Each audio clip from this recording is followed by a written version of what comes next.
Hey y'all, so I got asked a really great question yesterday. Ryan and I went down to the farmer's market and was trying to find some information about bees and local bees. We have a couple of hives and I haven't been able to catch a swarm, so found out some information about that, which we'll go over later. But the guy saw my hands and he was like, you work on a lot of stuff. You have working hands. I said, I do. And at first I was kind of ashamed. I was like, oh no, they're not pretty. But what he was getting at is he wanted to see what I knew about what I thought I knew. All right. So he asked me, he said, so where's your bunnies?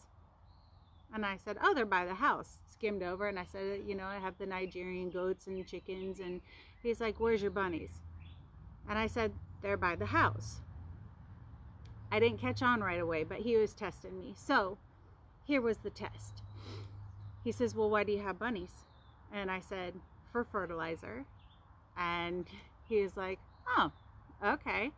And I said, I have my whole circle of life, so to speak, planned in my head. He wanted to know what that was. Basically tested me. All right. So I'll tell you, so you understand my thought process. Yeah, the world is a little bit freaking crazy right now. So be that as it may, here we go. We have bunnies. The reason why I have bunnies is for fertilizer. That is my number one. Number two, it is for sale of other bunnies. So I can breed them and make some money that way, or trade. Trade is another thing that we are going to talk about. Three, if I run out of meat, one doe can produce about an average of 186 pounds of meat per year. So if you think about that, that's a lot of meat. A lot of meat. Bunnies eat your greens, the grass clippings, the this, the that. So you always have something that you can feed them and they will still bring you money and meat or trade. So, but the fertilizer for your garden and whatever, that's golden, right? Because you have your garden and that gives you the sustenance, right? That gives you your vegetables, some of your berries, whatever it might be. You need the fertilizer, right? So you can feed them scraps out of your garden. You can feed, you know, whatever. So you can use minimally of extra feed from the feed store. Secondly, we have chickens. Why do you have chickens? Well, for eggs and meat. If we need to, we'll go to the meat. Basically, it is eggs and fertilizer for compost. Your dirt is very important, right? So you need to always cycle and have a compost of some sort going. That's in my head.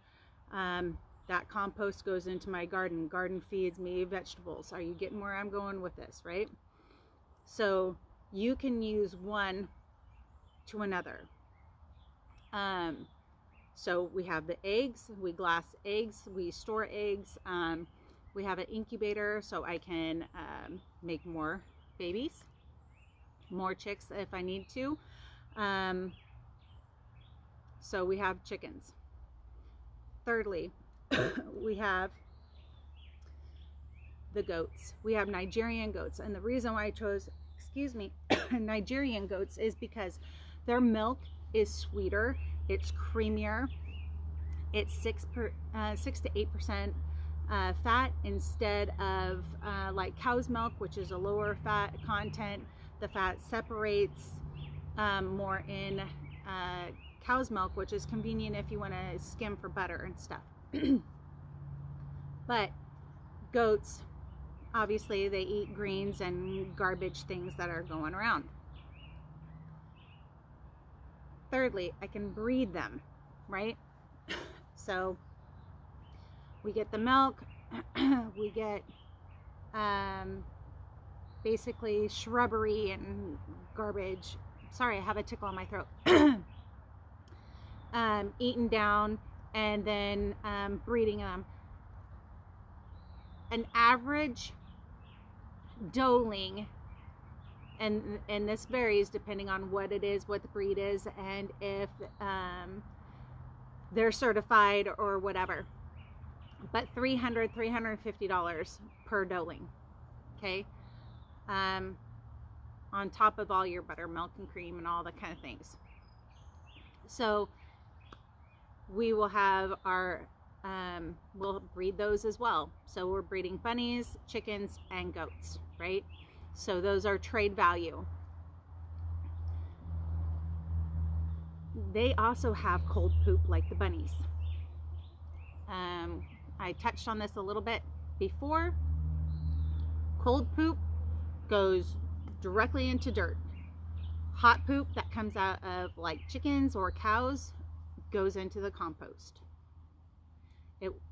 The chicken poop and cow poop is so hot that it will burn your garden. Burn it. It'll burn your grass. It'll burn everything. So make sure you know the difference. Why do I need bees? Well, because the bees pollinate. Bees pollinate the things that I feed my animals as well. If we don't have pollinators, your garden will grow. I know some people are like, oh my God, your garden won't grow. Your garden, a lot of vegetables and stuff, they pollinate off of each other. Your hazelnut tree, they have male and females, so they can pollinate off of each other. There's other multiple trees, and we'll go over that another time. But I have this cycle in my head. So I have meat, I have the proteins, I have the vegetables, I have milk, berries, you know, I have the cycle. I have a water source. That's another thing that we'll go over. Yes, I live next to a creek, but there's other ways to get water. So you have to think about your whole spectrum and what you are trying to achieve. I'm trying to achieve primarily self-sustainability. So yes, I could have got a cow and, you know, or a mini cow. My property is not that big to have a regular full-size cow. But the goat milk, Nigerian goat milk specifically, is a richer, sweeter, creamier milk. It makes fantastic ice cream, by the way, and I'm totally addicted to ice cream. So that's almost like a family joke. But figure out your cycle. What are you trying to achieve? Do you just want chickens and get some eggs, you know? Or are you looking for a whole process? Because I will guarantee you, the stuff that I have learned since 1979 or whenever my dad started putting this stuff into my brain, a lot of stuff is coming to fruition. You know, statistically, the people that didn't realize that they were going through the Great Depression were the ones that were already farming, already prepping, or already poor. And they lived on their land. They worked their land. If you don't grow it, you don't eat it. If you don't have it to trade, then you don't get anything in return. So you need to think about what you want to accomplish. If you want to accomplish self-sustainability, then stick with us, and we're gonna show you what we are learning. Do we know everything? Not a freaking chance. I just learned that my hives might be not set up right, even though I've watched all these YouTube videos. Well, it might not be set up right for our area, or they might be facing the wrong way. What? So now I'm going to go back a little bit farther to the animals. Yeah, I have all these animals in the garden and whatever, but I have domestic animals too, right? I have Clyde and I have Felicia over here. Why do I have the animal, you know, domestic animals? You know, I'm raising a farm. A domestic dog, right? He knows that he gets some yummies from those chickens. He knows that he gets some yummies from the goats. He gets little milk treats after I milk. Also, he knows that when I feed the bunnies carrots, he gets some too.